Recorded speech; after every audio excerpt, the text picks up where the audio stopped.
What can you do with wild rice? And what can wild rice do for you?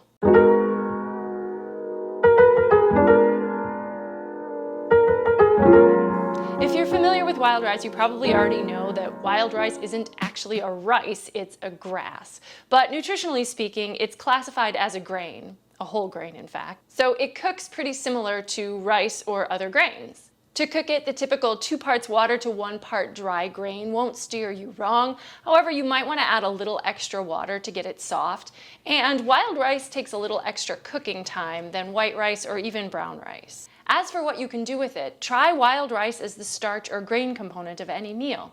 Serve it alongside fish or chicken, tofu or tempeh. Because wild rice is a little pricier than other grains and sometimes a bit hard to find, I often like to mix it half and half with brown rice or even something like quinoa just to stretch it out.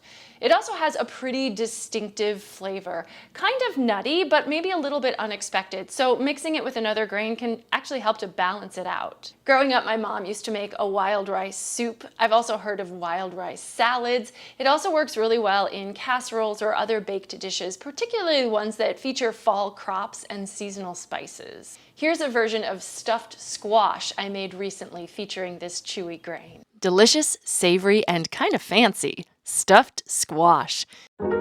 Start by roasting squash halves face down on a baking tray until tender.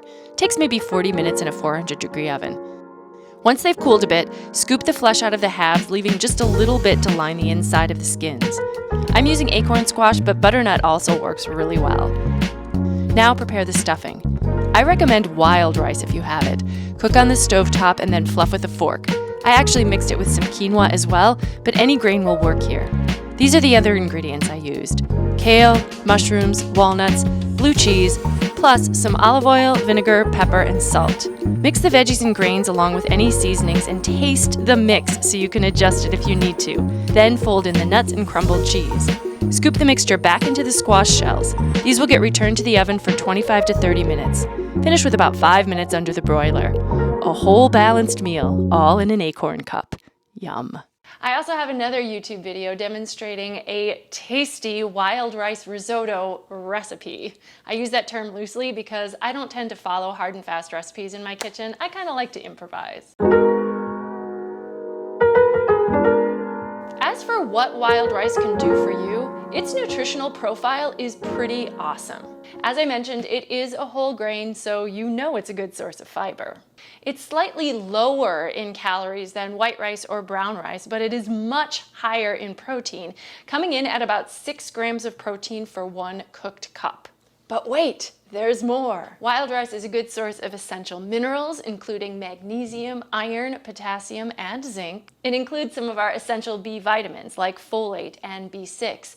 And it's got some of those antioxidant phytochemicals that everyone's been raving about. If you're looking for a little variety in your diet, try throwing some wild rice into the mix. It's a good one. I'm Lorelei. I'm a registered dietitian nutritionist. Subscribe to my channel and follow me on Instagram for more healthy home cooking tips and ways to really enjoy eating a balanced diet.